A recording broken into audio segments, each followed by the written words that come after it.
Eu senti essa vontade de contigo me encontrar, de te dizer como sofri e admitir o quanto errei. Todo esse tempo que eu passei tão longe aqui a perecer. Não poderia imaginar que o meu passado tu pudesses esquecer.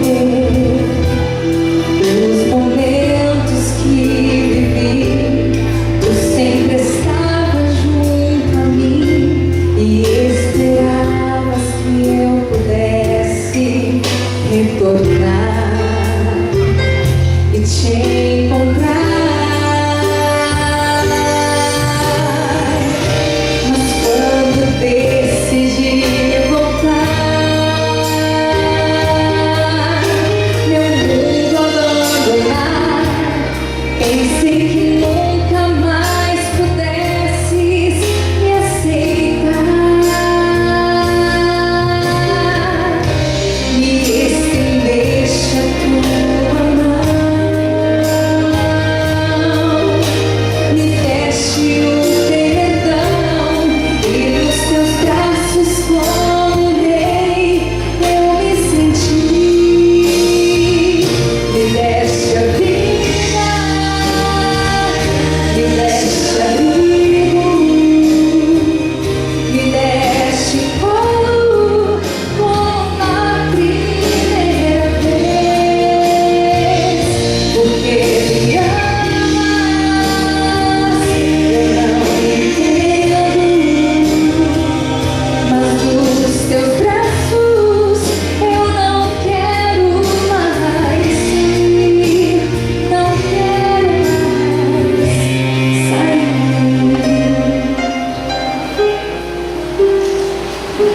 Não importa o que você fez, onde você esteve, com quem você esteve, longe de Jesus.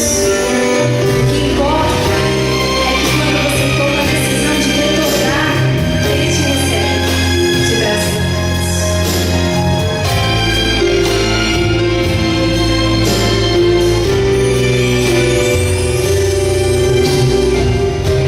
Mas quando decidi voltar,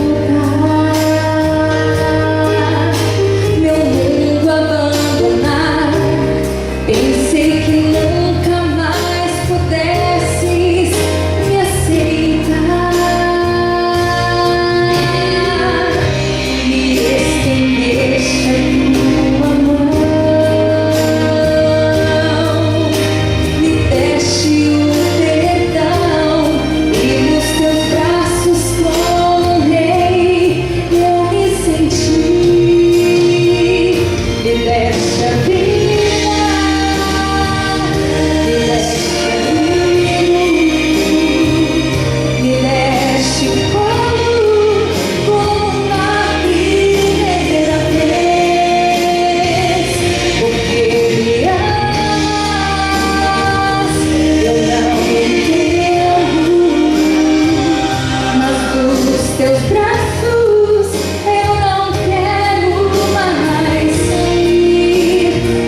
Às vezes tentei por mim mesmo fazer o que achava que era o melhor.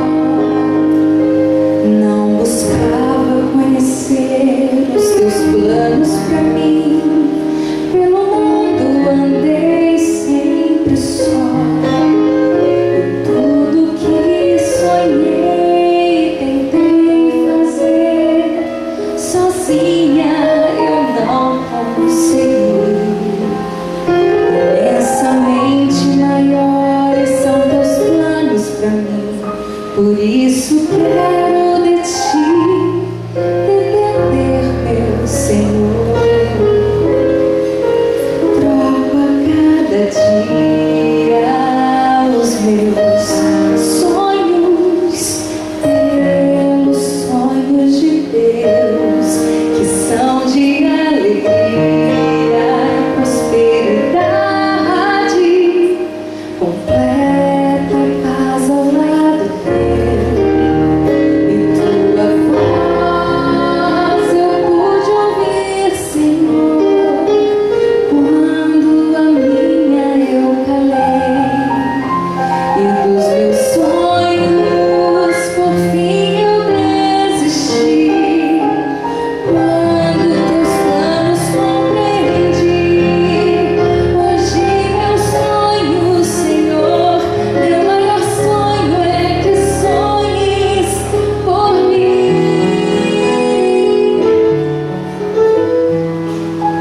Júnior.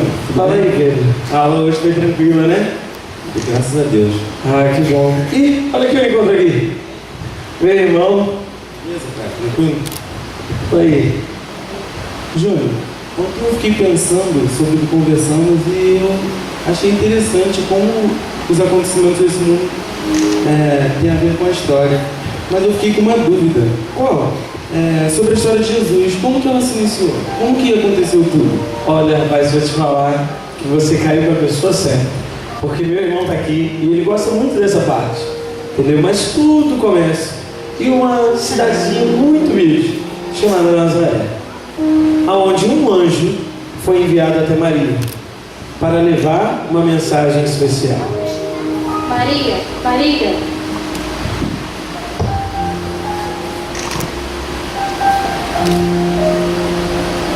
eu tenho uma mensagem para você. Você é muito abençoada. Você terá um filho e você colocará o nome dele de Jesus. Mas como será possível? Sou virgem. Deus enviará um anjo. O Espírito Santo virá sobre ti e você terá um menino. E você terá que colocar o nome dele de Jesus. Sou uma serva muito fiel, assim seja. E assim aconteceu. O Messias prometido, Pedro, o Messias prometido viria ao mundo. E depois de dada a mensagem do anjo, se cumpriu a profecia que foi dada a um certo profeta que dizia: a virgem ficará grávida e dará luz a um filho, e o chamarão Emanuel, que significa Deus conosco.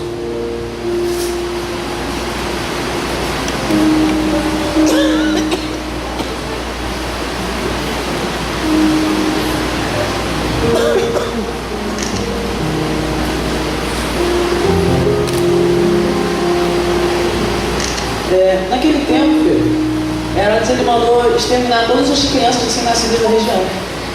E então o anjo do Senhor mandou Maria e José fugir com Jesus para o Egito.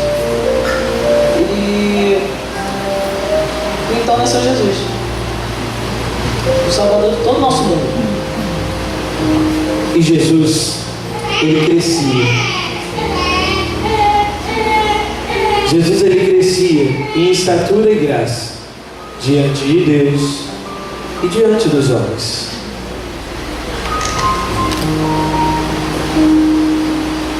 Passado um certo tempo, existia um homem chamado João Batista.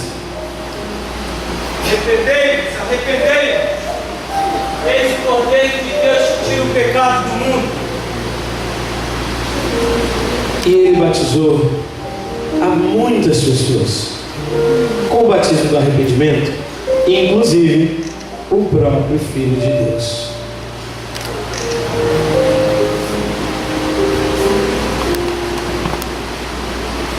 E o Espírito de Deus desceu sobre ele como uma pomba.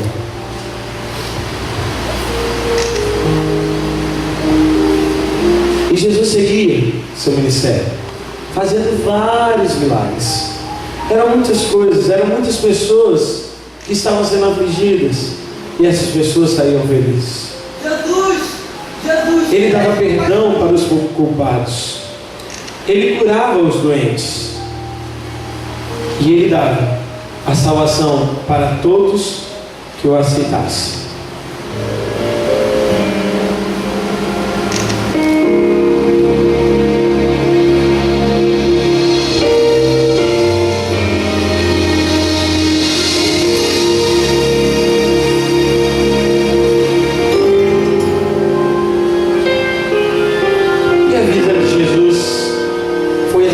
Do amor do Pai. Aos 33 anos, cumpriu-se a profecia de que o Filho de Deus seria o Cordeiro que tiraria o pecado do mundo.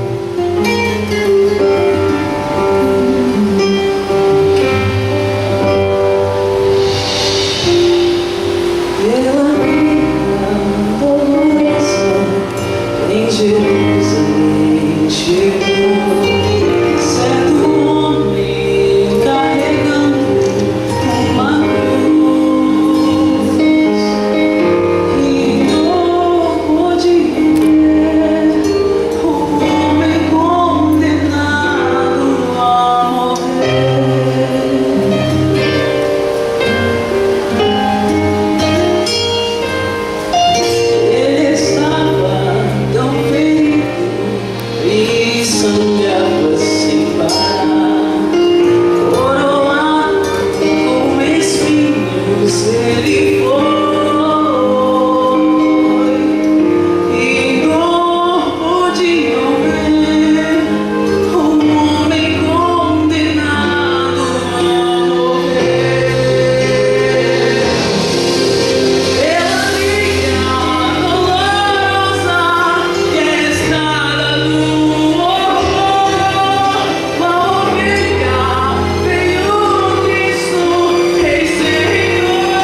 se entregou, mostrou seu amor, morreu numa cruz em Jerusalém.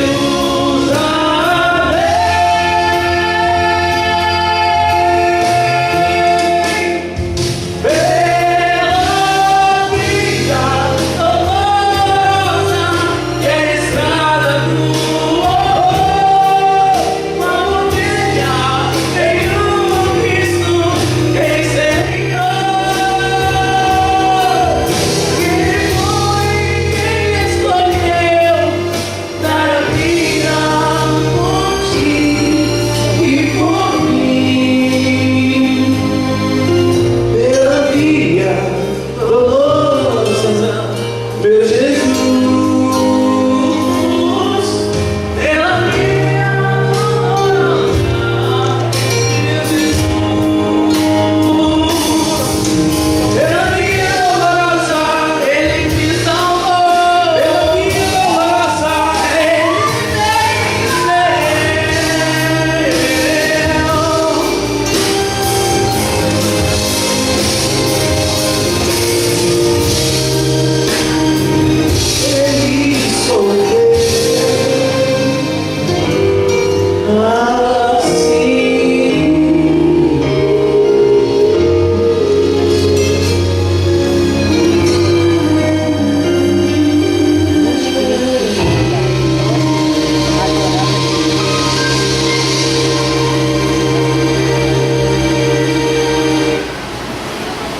E aí a gente vê que, diferente dos outros essa semana, Jesus não era um troféu da graça. Ele era a própria graça. E, através da graça dele, outros poderiam ser troféus da graça. Então, vamos lá, porque nossa mãe está esperando em casa, a gente tem que almoçar. Mas depois a gente volta e a gente conversa um pouquinho mais, tá bom? Mas lembrando, amanhã estamos certos aqui? Podemos contar com você aqui? Então tá bom. E com você? Podemos contar aqui amanhã? Orar pelos pedidos que aqui estão. Se alguém ainda está por trazer um pedido, não hesite, traga. A igreja inteira está orando pelos pedidos que são colocados aqui, este grande livro. E creia, Deus já está operando. Amém. Nessa semana, nós vemos o poder de Deus atuando através das solicitações da igreja, aos pedidos que aqui estão. Não deixe de trazer. Nós vamos direcionar, em especial, a nossa atenção nos pedidos afixados aqui. Mas eu sei também que alguns preferem guardá-lo no coração. Mas nós também oraremos por esses pedidos.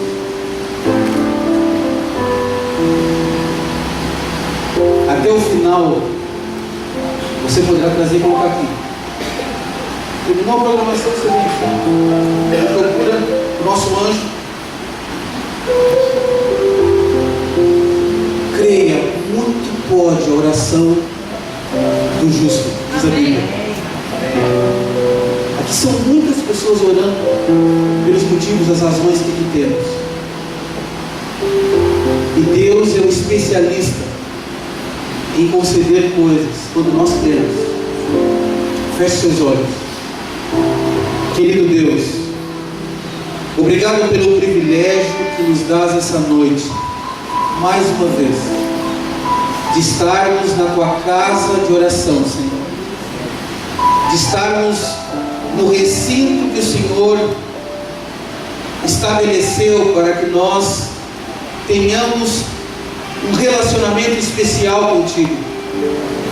O Senhor constantemente está conosco em nossa casa, mas, Senhor, o ato de estarmos na tua casa é muito significativo na questão do nosso relacionamento contigo. Nós escolhemos estar aqui essa noite porque nós queremos, Senhor, Tu sejas grandioso na nossa vida, magnânimo, Senhor, nos nossos ideais, de forma muito especial, seja com cada pedido que aqui está. Concede, Senhor, a Tua graça.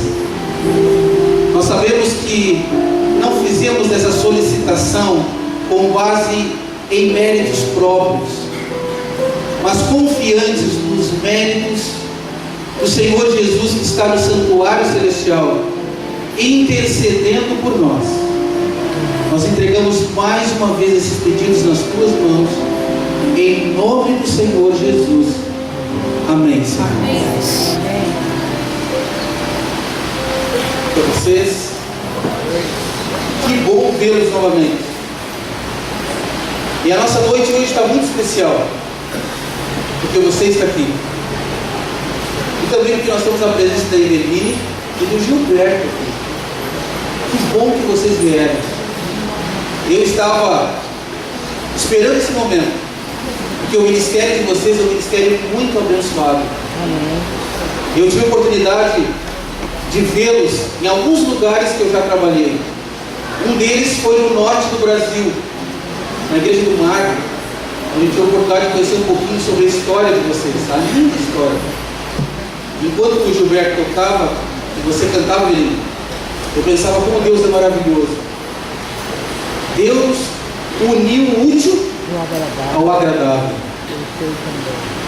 Deus é bom. Que Deus continue abençoando o ministério de vocês e que através desse ministério, que é poderoso, muitas pessoas tomem a decisão ao lado do Senhor Jesus. Amém. Que bom que vocês estão aqui. Já estamos chegando quase na metade da semana, já indo para o final. Quantos amigos? Hoje eu tomei o cuidado, o tempinho, o pouco tempo que eu tive, de acessar o Face. E eu acessei vários de vocês para que você tenha amizade. Alguns talvez ficaram meio surpresos, alguém na porta, né? Mas muito querido, disse: pastor, o senhor me acessou no início, eu fui ver quem era. Aí eu vi que era o senhor. Era eu mesmo, irmão. Me aceite lá, por favor. Os meios de comunicação, eles ajudam muito quando nós temos a finalidade de nos unirmos num propósito de salvar. Acessei alguns no Twitter. Quantos tem Twitter aqui? Quero ver as mãos. Parece que não é tanto quanto o Face, né? Vejo uma mão e outra aí. Vamos nos conectar no Twitter, aqueles que tem. Meu Twitter é HCMS, tudo maiúsculo aí, HCMS12, certo? H, C de cebola, M de machado e S de Silva, e 12, porque foi feito em 2012, HCMS12. Vamos conectar e sempre nos unirmos no propósito de orarmos uns pelos outros, de estarmos voltados para brilharmos juntos à volta do Senhor Jesus. Ok? Nesse momento iremos abrir a palavra de Deus, mas antes eu quero ver as mãos das nossas visitas, que eu fui informado que nós temos bastante visitas aqui essa noite. Eu gostaria de ver as mãos. São aqueles amigos que não são membros batizados da igreja, mas são simpatizantes, amigos da igreja. Eu quero ver as mãos de vocês. Eu quero ver onde vocês estão. Algumas mãos ali. Alguns eu sei que ficam com vergonha de se levantar a mão. Podem pensar que eu vou pedir por aqui à frente. Eu posso pedir mesmo. Estou brincando. Só quero ver a mão agora. Só a mão. Aí, alguns levantam a mão assim, pela metade, bem alto, bem alto. Aí, que legal. Que legal que vocês estão aqui. Vocês não sabem como esse momento aqui fica especial com a presença de vocês. Quantos estão felizes pela presença deles? Quero ver as mãos. Quantos querem que eles continuem vindo? Bem alto, bem alto. Aí, que legal. Que Deus abençoe muito vocês. E que vocês se sintam abraçados pelo Espírito de Deus essa noite. Que você saia daqui na certeza de que Deus ama e deseja você. E Ele quer te dar tudo o que há de melhor. a presença dele na tua vida. Vamos abrir a palavra de Deus? Abramos a Bíblia no Evangelho de Mateus. Mateus, o capítulo 20. Mateus, capítulo 20, o verso 20 ao verso 24. O Evangelho de Mateus é o primeiro livro do Novo Testamento. Não foi o primeiro a ser escrito, mas é o primeiro na ordem. Possivelmente o primeiro livro do Novo Testamento a ser escrito foi o Evangelho de Marcos. Mas aí está o Evangelho de Mateus.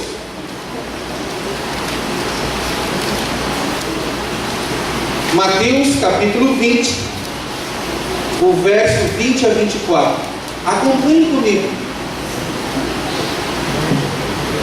Então se chegou a ele a mulher de Zebedeu com seus filhos, e adorando-o, pediu-lhe um favor. E perguntou-lhe ele: que queres?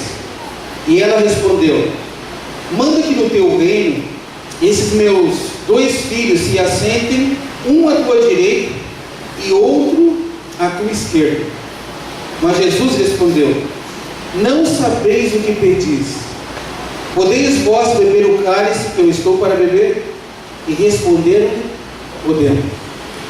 Então lhes disse: bebereis o meu cálice, mas o assentar-se à minha direita e à minha esquerda não me compete concedê-lo. É, porém, para aqueles a quem está preparado por meu Pai. Verso 24. Ora, ouvindo isto, os 10 indignaram-se contra os 2. A palavra de Deus é extremamente reveladora. A palavra de Deus arroja luz para aqueles que buscam, de coração aberto, ouvir ao Senhor. Toda vez que nós lemos a Bíblia, no espírito de oração, de devoção, desejando compreender a vontade de Deus para a nossa vida, a Bíblia vai arrojar luz. A Bíblia vai verter luz para o nosso caminho. Todo sincero estudante da Bíblia que abre um desejo de ouvir ao Senhor não é deixado ao desamparo.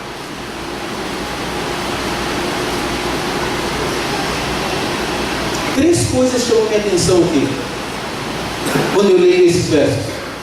3 coisas. É sobre elas que nós queremos conversar um pouquinho com vocês essa noite. Há 3 coisas que chamam muito a minha atenção e que são extremamente reveladoras. A primeira coisa que chama a minha atenção ao ler os versos, que acabamos de mencionar aqui, tem a ver com um aspecto mundano, materialista dos apóstolos de Jesus Cristo. É isso mesmo. Chama a minha atenção quando eu leio esses versos o aspecto mundano dos apóstolos. É isso mesmo, dos apóstolos de Jesus. Jesus estava chegando ao final do seu ministério aqui na terra. Ele havia convivido 3 anos e meio com os apóstolos de forma bem íntima, bem pessoal, andando com eles, comendo com eles, dormindo próximo a eles, falando, operando milagres, anunciando o reino de Deus, sendo um exemplo, um líder, um mentoring, um coaching dos apóstolos. Me chama muito a atenção, porque este acontecimento aqui, ele se deu exatamente no momento em que Jesus estava se dirigindo a Jerusalém. Essa era a última ida de Jesus a Jerusalém. E todos nós sabemos o que aconteceu com Jesus na sua última ida a Jerusalém. O que aconteceu com ele? Ele foi preso, foi torturado e morto. 3 anos e meio de convívio. Não convívio à distância, não. Bem próximo, bem pessoal. Você para e analisa, como assim?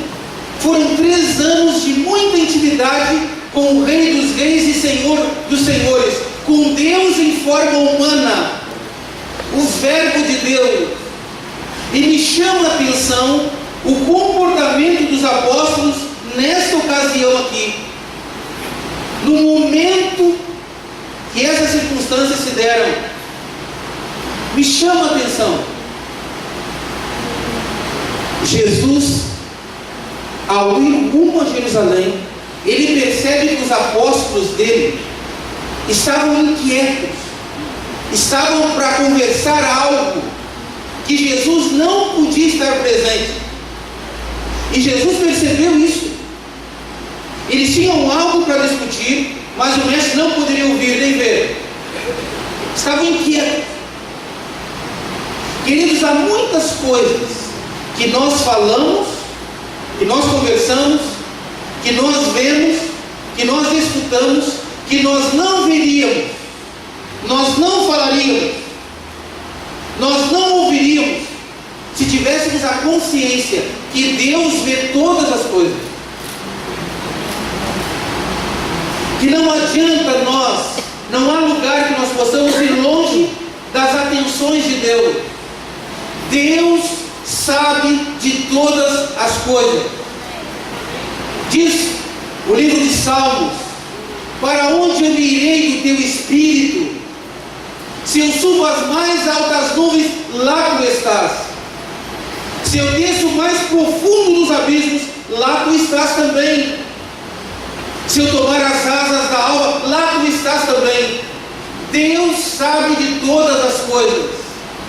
Uma das consequências mais terríveis do pecado é que o pecado nos cega dessa condição de que Deus vê tudo, Ele sabe de tudo. Davi disse: o Senhor sabia de tudo quando eu estava sendo formado no ventre da minha mãe. Deus sabe quem é você.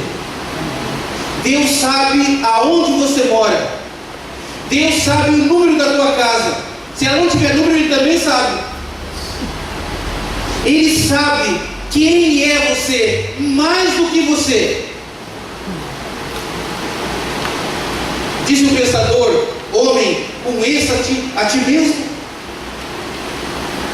Disse alguém que nós só somos nós mesmos quando nós estamos de que maneira? Sozinhos. Você só é você quando você está sozinho. As pessoas, quando estamos na presença de alguém, há uma influência em relação àquilo que somos. Mas quando estamos sozinhos, Não somos nós mesmos. Deus sabe quem é você.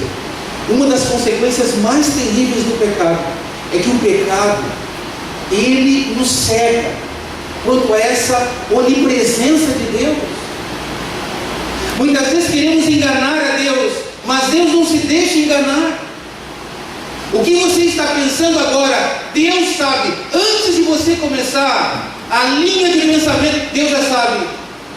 Deus olha para o futuro, o seu futuro e o meu futuro, Ele já sabe.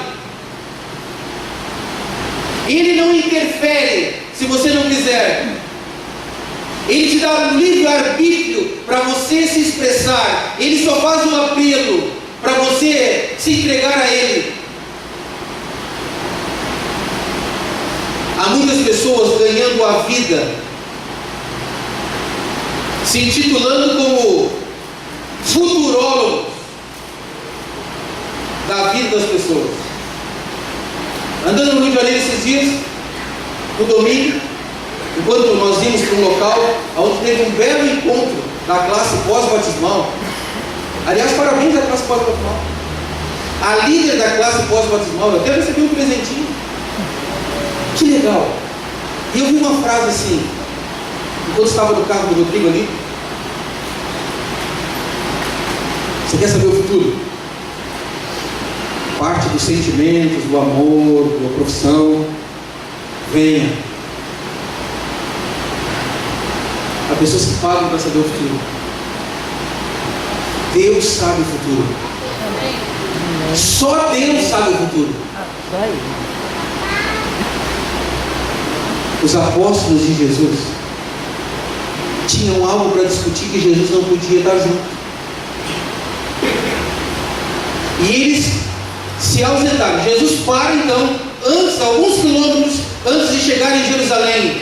E eles, mais do que depressa, nós somos rápidos para essas coisas, mais do que depressa, eles se ausentaram, julgando estar longe das vistas de Jesus, e travaram uma discussão. Sabe qual era o tema, a linha da discussão deles? Quem seria o maior no reino? Eles sentiam que alguma coisa estava para acontecer.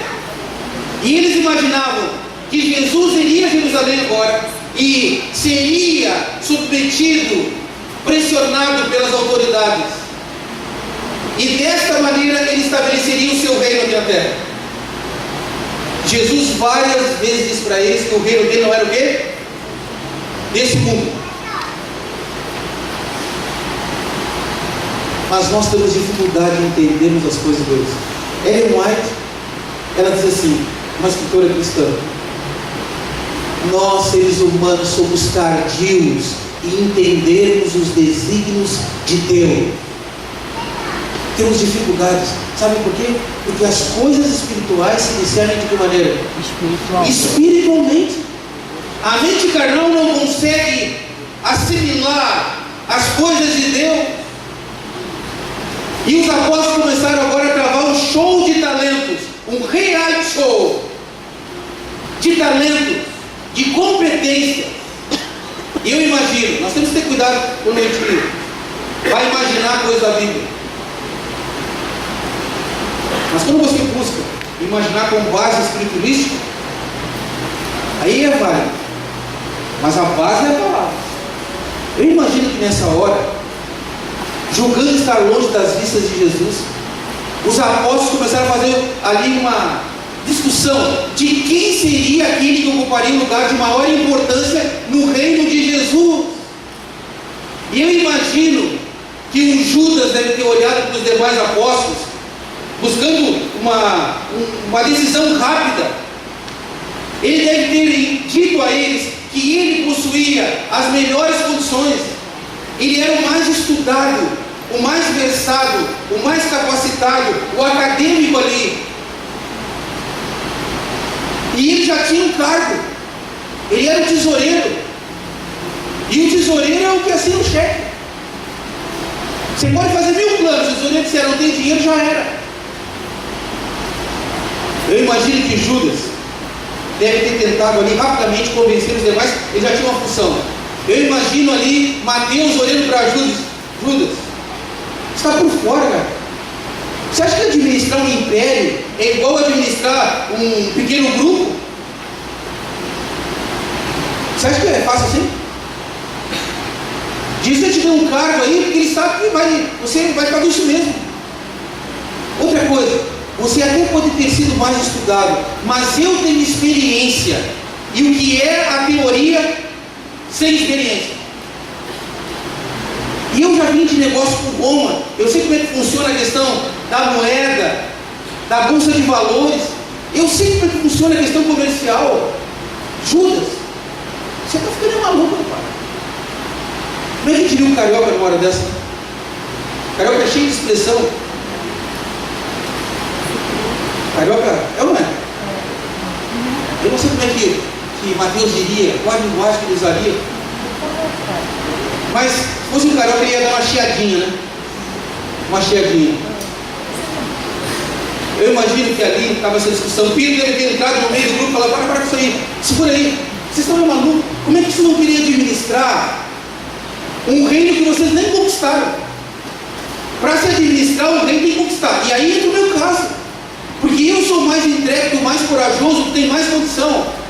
Sou eu mesmo. E eu vou dizer para vocês aqui, ó. Deixa eu mostrar aqui. Eu trago comigo uma espada. e eu vou puxar ela na hora certa. E alguém deve ter olhado para Pedro e disse: Pedro, eu achava que você era louco, agora eu tenho certeza. Você vai puxar uma espada enferrujada que você descamava peixe para encarar as hostes romanas? Você está de brincadeira, né? E Pedro disse: ó, peraí, vocês estão esquecendo da vara de Moisés? O que era a vara de Moisés? Não era nada. Mas sob o poder de Deus, a vara de Moisés destruiu o maior império do Egito. E sob o poder de Jesus, essa espadinha de escamar peixe aqui, você vai ver o que vai acontecer com ela. E ali a discussão entre eles. Entre o grupo tinha duas pessoas, em especial: Tiago e João. João e Tiago eram os mais novos. João era o mais novo de todos. Alguém deve ter dado uma olhadinha, aquela olhadinha assim. Vocês conhecem aquela olhadinha assim? Você é pro futuro, meu irmão. Fica olhando como é que se é empoderado. Aprende comigo. Sabe o que o João e o Tiago fizeram? Eles foram lá falar com a mãe. E qual a mãe que não quer o bem dos filhos? Está cheio de mãe aqui. E de pai também. A mãe, Salomé, foi lá falar, diante do apelo dos dois. E aí acontece o que nós lemos aqui. Salomé chegou até onde estava Jesus. E a Bíblia diz que ela se colocou de joelhos. Ela adorou a Jesus. E Jesus olhou carinhosamente para ela e disse: mulher, o que queres? Para nós aqui sou meio esquisito, né? Mas era uma forma carinhosa de saudar alguém. Mulher, o que desejas? O que gostarias que eu te fizesse? E sabe o que ela fez? Ela relatou a Jesus o que os filhos haviam pedido para ela: Senhor, concede que esses meus dois filhos, um se assente à tua direita e outro à tua esquerda no teu reino. E o verso 24 diz que os outros discípulos, quando ouviram isso, qual foi a reação deles? Eles indignaram-se contra os dois. Sabem por que eles se indignaram? Porque era aquilo que eles almejavam. Eles almejavam aquilo. Eles se indignaram que foi um golpe baixo. Ter usado a mãe para ir lá pedir água, pedir favor. Isso me impressiona. Primeiro aspecto, o aspecto mundano dos apóstolos. O desejo de dominação, de supremacia, de distinção pessoal. O ser humano, após a queda, herda a natureza caída de Satanás. O desejo de poderio, de dominação, de distinção, não para servir, mas para ser servido. E quando eu contrasto esse comportamento dos apóstolos com a pessoa maravilhosa de Jesus, eu fico estagnado de ver como pode alguém conviver 3 anos e meio ao lado de Jesus e não aprender com Jesus. Jesus veio a esse mundo não para ser servido, ele veio a esse mundo para servir e para dar a sua vida. O próprio Jesus falou: o Filho do Homem, ele não veio para ser servido, ele veio para servir. Que contraste os apóstolos com Jesus Cristo. E chama a atenção 3 anos e meio de convívio. A igreja de Deus seria estabelecida na pessoa de Jesus e eles dariam a sequência. Me impressiona esse comportamento aqui. Mas, queridos, não me impressiona muito quando eu vejo que o ser humano caído, ele herda características não de Deus. Sabe de quem que eu vejo um comportamento correspondente nos apóstolos? Eu parei para pensar um pouquinho sobre isso e eu não encontrei nada que pudesse dizer: puxa, eles estão agindo como Jesus agia e como ele age. Não. Sabe aonde que eu encontro uma correspondência no comportamento uma correlação, uma interconexão no comportamento dos apóstolos, pasmem vocês, eu encontro uma correspondência em Satanás. Pastor, agora você pegou pesado. Pastor, você está falando dos apóstolos de Jesus. É isso mesmo.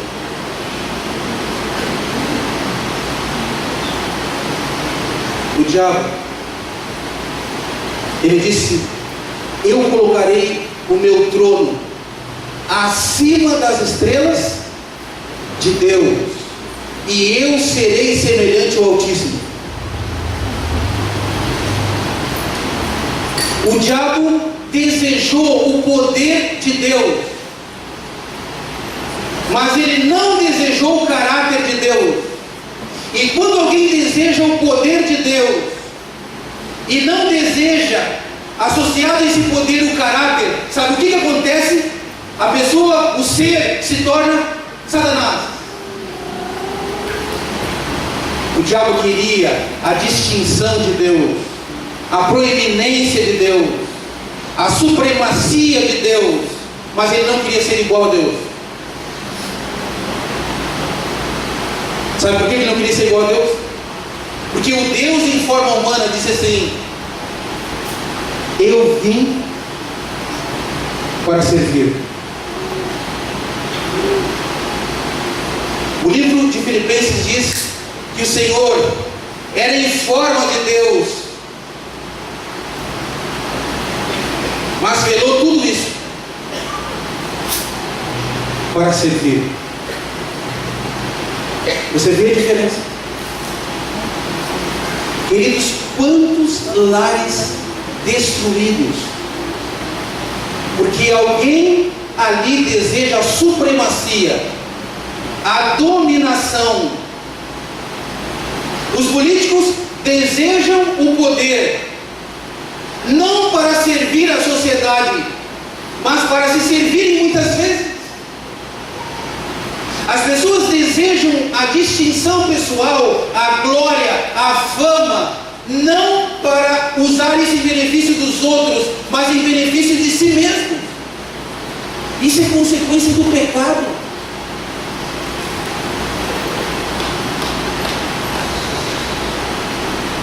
Me chama a atenção o contraste. A segunda coisa que me chama a atenção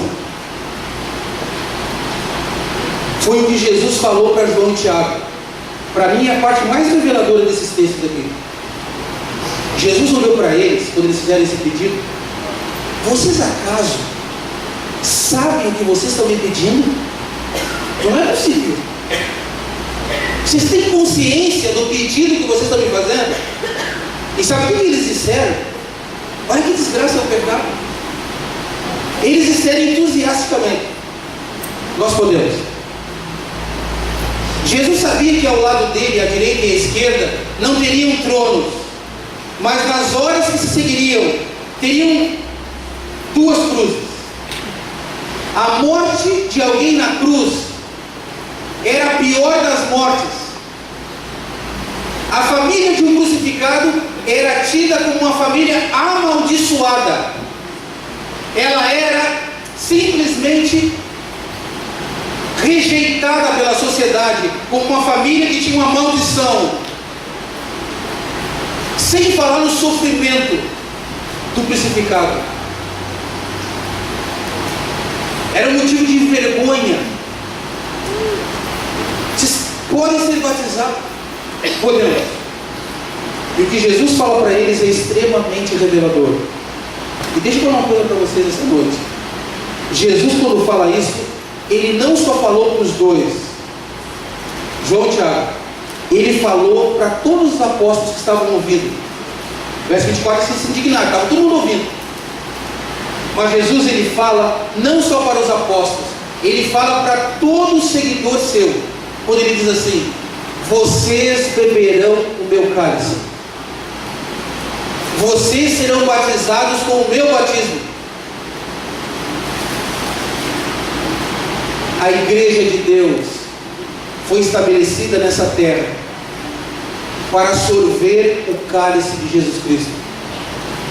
A igreja de Deus foi estabelecida neste mundo, com o objetivo de ser batizada no batismo de Jesus. Qual foi o cálice de Jesus? O cálice do sacrifício, da entrega pelos outros. Esse foi o cálice. Qual foi o batismo de Jesus? O batismo de Jesus foi o batismo ardido do sacrifício. As pessoas, quando buscam Jesus, muitas delas buscam a Jesus não dispostas a serem batizadas com o batismo de Jesus, não dispostas a sorverem o cálice amargo que Jesus sofreu. Querem Jesus, mas não estão dispostas a beber o cálice. Mas Jesus diz, não só para João e Tiago, ele diz não só para os apóstolos que ali estavam, ele diz para a sua igreja e para todos os filhos dele, em todas as eras: vocês beberão o meu cálice.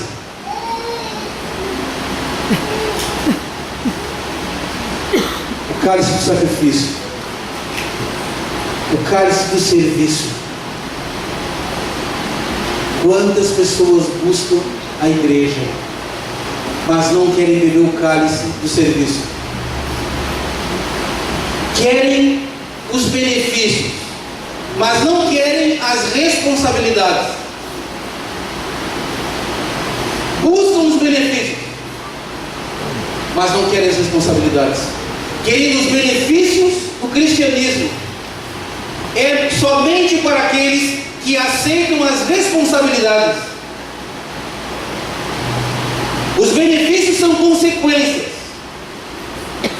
mas o benefício maior é vivermos um dia a eternidade ao lado do Senhor Jesus. Nem sempre os filhos de Deus terão benefícios aqui nesse mundo.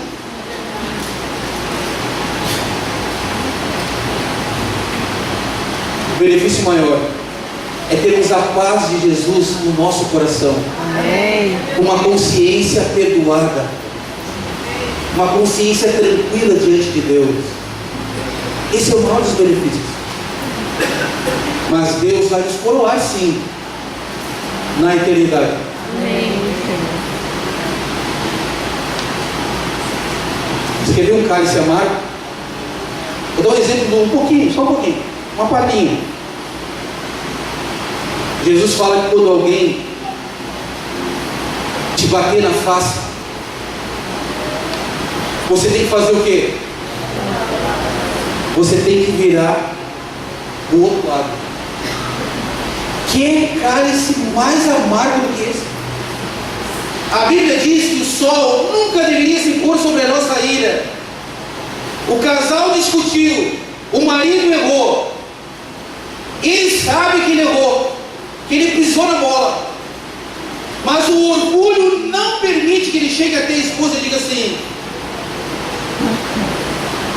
pode ser de cabeça baixa, não tem problema, me perdoa, eu errei, sem dar explicação. Quando a gente pede perdão de explicação, você botou tudo por terra que você pediu. Se você explicar, você está justificando. Se você justificou, deixou de ser erro. Então quando você errou, você errou. Que é cálice mais amargo do que você ter que ir lá no irmão da igreja e dizer: irmão, amanhã é ceia, irmão, eu te ofendi, eu falei mal de você, eu fui um fofoqueiro, a minha língua, irmão, é uma desgraça, é o meu calo, minha língua tem calo para não falar dos outros, mas irmão, me perdoe, ore por mim, eu sou uma cobra.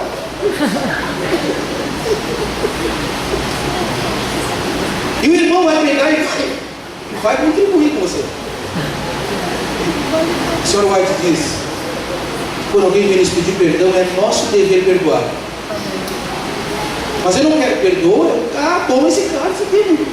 O cálice de Jesus é um cálice amargo. Porque é o cálice do sacrifício. Você está disposto a beber o cálice de Jesus? O Senhor me concede que esses meus 2 filhos se acendam ao teu reino, ao teu lado. Você sabe o que estão me pedindo? Você acaso pode ser batizado, pode beber? Podemos. E ele fala assim: você vai beber. Ele está dizendo não só para João, Tiago e os apóstolos, está dizendo para você e para mim. Você, os filhos de Deus, sorverão o cálice do Senhor Jesus. E ele é amargo. Ele é insuportável humanamente nós bebermos. Alguém te ofendeu no sinal de trânsito, te encheu de desaforo, não conhecia tua mãe, mas jogou um monte de adjetivo ali, fechou o seu carro, parou, desceu e ainda botou o dedo no seu vidro. Jesus sobe esse cálice, meu filho. Ele é amado, me perdoe. Vou estar totalmente errado. Perdoe, desculpa. A Bíblia diz que palavras brandas desviam o furor. Os filhos de Deus levam o desaforo para casa e entregam nas mãos do Pai. Os filhos de Deus sorvem nesse mundo o cálice de Cristo. Os filhos de Deus são batizados nesse mundo com o batismo de Jesus. Sabe qual é o batismo de Jesus? O batismo do sacrifício. Quantos vêm e vão à igreja? Mas quando fala que nós temos um trabalho missionário para fazer, alguns não, esse negócio de trabalho missionário não é para mim não.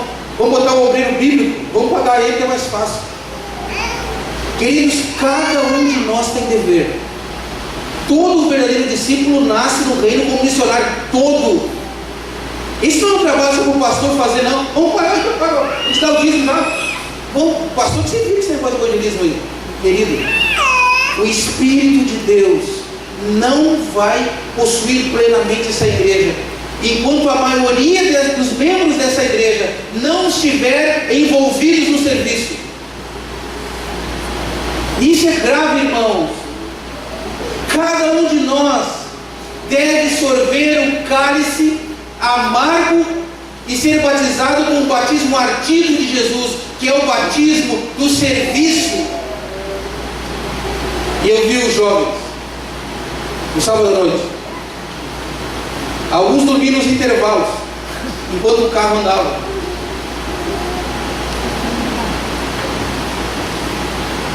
Mas eu vi o sorriso, eu vi a alegria dos jovens que estavam ali. Parabéns à liderança da igreja. Isso é sacrifício, irmãos. Ficar acordado durante a noite, o outro dia não é a mesma coisa, mas é um sacrifício. Alguns se queixam que sentem a Deus e pastor, parece que a minha oração ela não sobe. Minha oração parece que fica no teto. Alguns parecem que ela nem sai da boca, ela fica no céu da boca. Você quer sentir Jesus Cristo? Você quer sentir Ele bem pertinho? Eu vou te dar uma dica. Vou te dar uma dica que é poderosa. Quem dá a dica é a Sr. White. Se você não sabe quem é a Sr. White, me procura no final que eu te explico. A Sr. White diz que o lugar onde nós vamos sentir a presença de Deus é o lugar do serviço missionário. Amém. Você quer sentir a Deus? Se joga no trabalho missionário, você vai sentir Deus lá. Nossa, minha vida espiritual está meio morna. Você quer aquecer tua vida espiritual? Se batize como o batismo do sacrifício em prol dos outros, pelos outros, pela salvação dos outros, e você vai ver o que vai acontecer com a tua salvação. Queridos, João e Tiago beberam o cálice de Jesus e eles foram batizados. Mais de meio século depois, Tiago foi o primeiro apóstolo a morrer. Ele foi decapitado. Jesus falou: vocês beberão meu cálice. Foi o primeiro. Bebeu o cálice e foi batizado. que João foi o último, mais de meio século depois. João já velhinho, irmão, último apóstolo sobrevivente. João não era mais aquele João que chegou a mãe e falava com Jesus por causa de um lugar de honra, de distinção. Há muitas pessoas que almejam cargos e funções na igreja, não para servir, mas para ser servido. Eu falo, quem que cuida ser grande entre vós, seja esse que vos sirva. Isso é loucura para o mundo. E quando Jesus falou isso era mais insano ainda, porque era o Império Romano. Esse negócio de ser grande para servir os outros, isso é conversa fiada. Mas esse cálice, os filhos de Deus, sabe que quem lidera essa igreja são os membros leigos. Sabiam disso? Os pastores são bem menores comparados com os anciãos da igreja no mundo. Quem fica a maior parte do tempo com os membros são os líderes. E eles não recebem nada para fazer isso. Se sacrificam. Eu tenho acompanhado o Rodrigo. O Rodrigo tem um trabalho, mas é impressionante a dedicação do Rodrigo. Eu fico assombrado até. E ele não recebe nada, pelo contrário, ele põe do bolso dele ainda. Esse é o batismo do sacrifício. E eu sei que vocês, líderes da igreja, têm se sacrificado para que essa semana de oração aconteça aqui. O batismo de Jesus é um batismo ardido do serviço. Queridos, o maior benefício nessa vida não é ser servido. A maior alegria dessa vida é servir.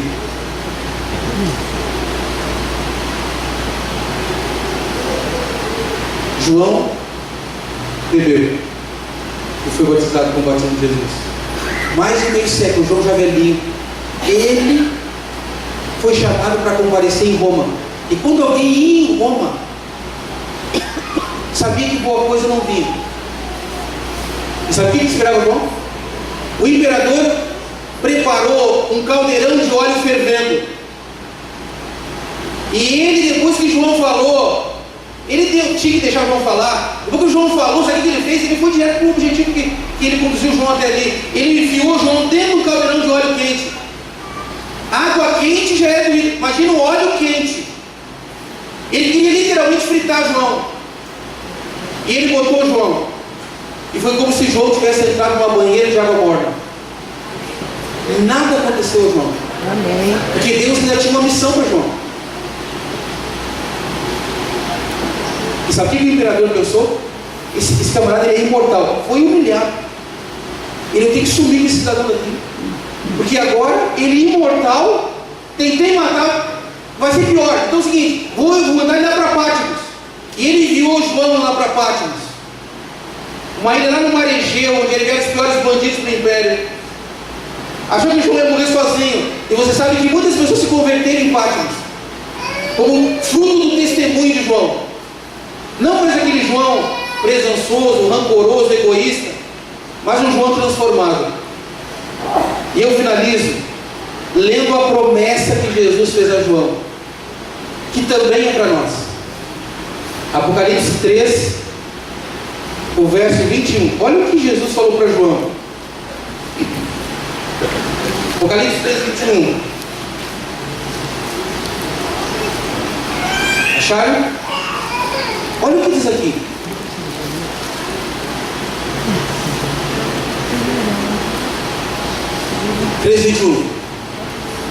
Ao vencedor dar-lhe-ei sentar-se comigo no meu trono. Quem havia pedido para se sentar com Jesus no trono mais de meio século atrás? João ou Tiago? Como Tiago dá o amor? Jesus aparece agora para João e diz: João, meu filho, ao vencedor eu vou conceder que se assente comigo no meu trono. Só que não é só para você não, João. É para todos os que vencerem. Olha como diz o verso no final ali. Para aqueles que vencerem como eu e como Jesus venceu.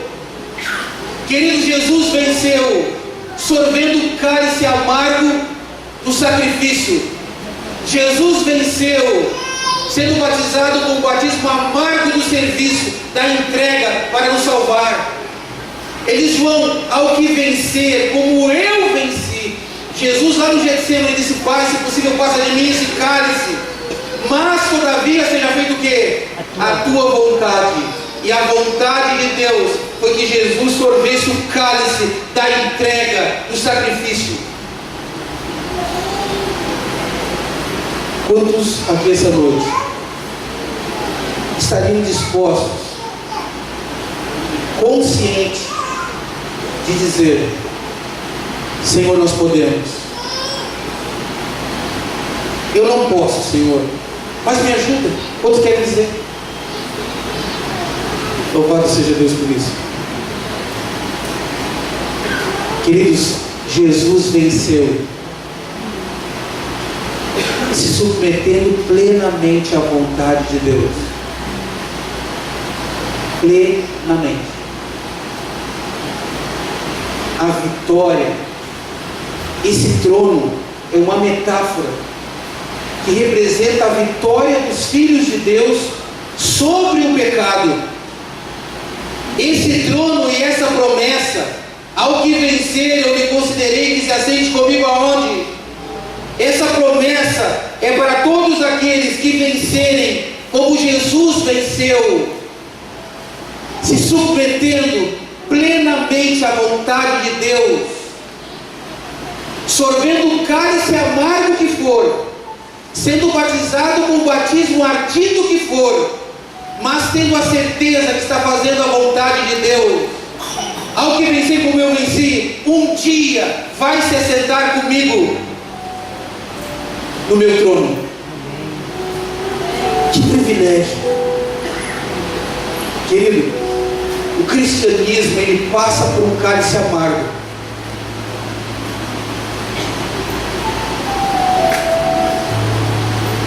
Que cálice amargo você vai ter que sorver para dizer, Senhor, eu quero me assentar contigo no teu trono. Que batismo ardido você vai ter que passar.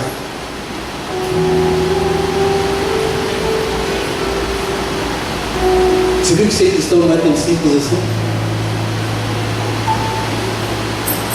Aquele que quiser ser meu discípulo, tome a minha cruz. Tome a cruz. O instrumento cruz, se você olhar com os olhos românticos, é legal. Mas o que Jesus está falando é de uma cruz. E vai ver como é que morreu crucificado na cruz. A humilhação, a opressão, a dor. Mas ele falou, aquele que quiser ser meu discípulo, a coroa da glória, ela passa pelo cálice amargo. A coroa da glória, ela passa por um batismo ardido.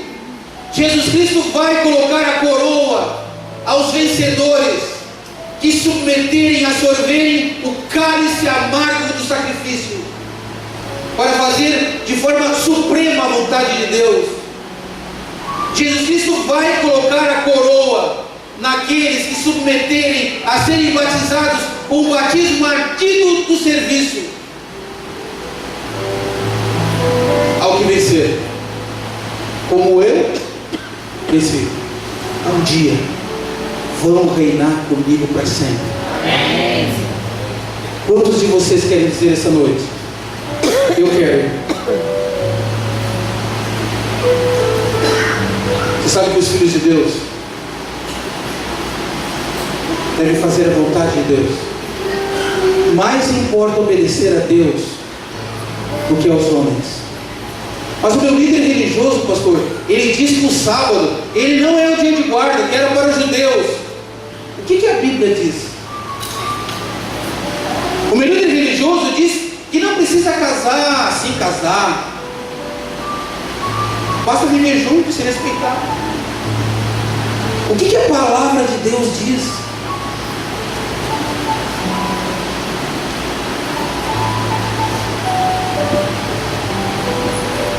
O caminho que leva à vida é um caminho estreito. Ele não é largo. E Jesus falou: são poucos os que andam por ele.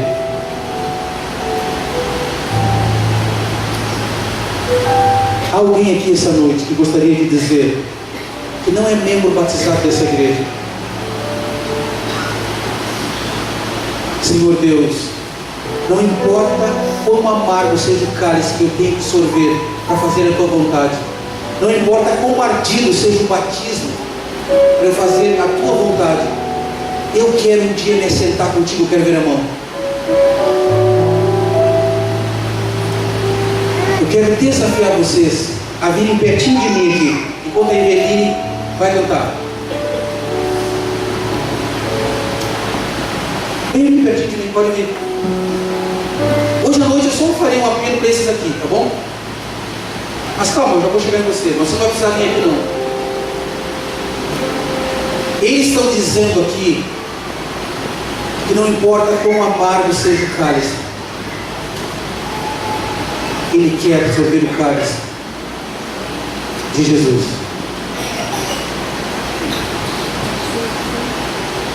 Eu vi várias pessoas levantarem a mão.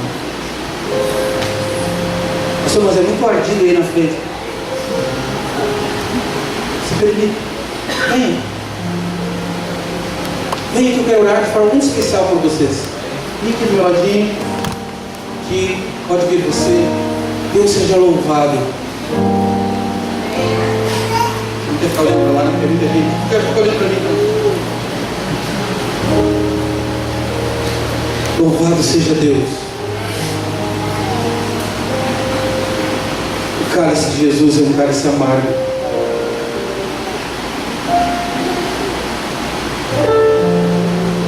Mas um dia, tudo isso vai ficar muito doce na eternidade. Esse mundo só vai nos proporcionar cálices amargos. Que o Filho de Deus anda na contramão desse mundo. Mas um dia o mundo verá que a minoria é a grande maioria. Quando o céu todo vier, nós que aceitamos a Jesus somos a maioria. Porque nós estamos aliados a todo o céu em Jesus Cristo. Há mais alguém aqui? Que bom que você veio. Que bom que você está aqui. Que bom que você veio apoiar. Louvado seja Deus por isso. Há mais alguém que está sentindo vontade? Mas pastor, aí na frente é meio complicado. Eu quero que você então só levanta a mão. Eu não vou pedir para você vir aqui, só levanta a mão. Louvado seja Deus. Há mais alguém? Não deixe. Depois eu decido, não deixe. Ao que vencer como eu venci, eu vou conceder. Queridos, logo os filhos de Deus serão tidos definitivamente na condição de vencedores por toda a eternidade. Que bom que você está vindo. Louvado seja Deus por isso. Eu quero agora falar para você que é membro dessa igreja. Queridos, eu e você, essa não é uma possibilidade, é uma afirmativa. Vocês beberão do meu cálice. Quantos gostariam de dizer essa noite para Jesus: Senhor, não importa quão amargo, quão ardido seja, eu quero me sacrificar por Ti, e eu quero Te servir, Senhor, como o Senhor serviu, deixando o céu, assumindo a forma humana e se entregando em meu lugar. Quantos querem dizer para Jesus essa noite? Eu quero que você levante e fique em pé. Antes da música. Louvado seja Deus por isso. Ouçamos a música.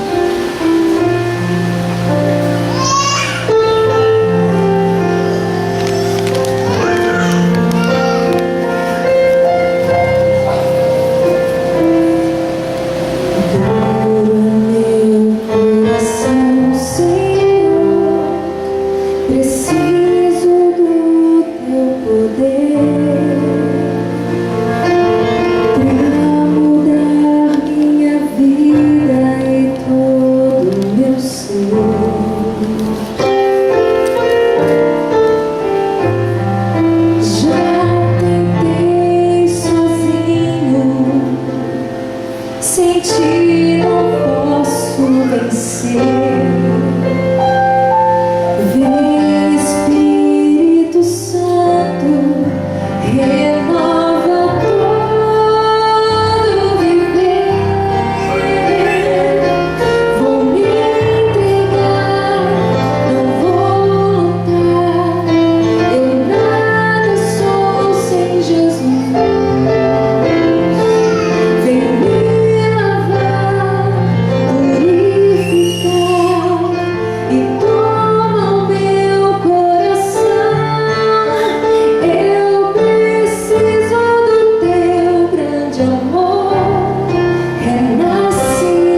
E a terceira coisa eu não falei.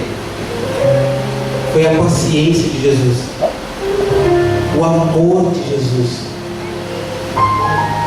Isso me chama a atenção quando eu leio. Ele foi paciente com os apóstolos. Até que eles entenderem. Jesus é paciente com você. Que Ele te ama. Ele é paciente comigo. Que Ele me ama. Ele está de braços abertos. Ele ainda não voltou. Porque talvez falte alguma coisa em nossa vida. Faltam algumas pessoas que Ele é paciente. Corramos para os braços de Jesus. Querido Deus, como ouvimos a música, renasça em nós, Senhor. Que não haja nenhuma correlação no nosso comportamento com Satanás, que tem por princípio ser servido, mas que haja uma correlação no nosso comportamento, nas nossas ações, em Jesus Cristo, que veio não para ser servido, mas para servir.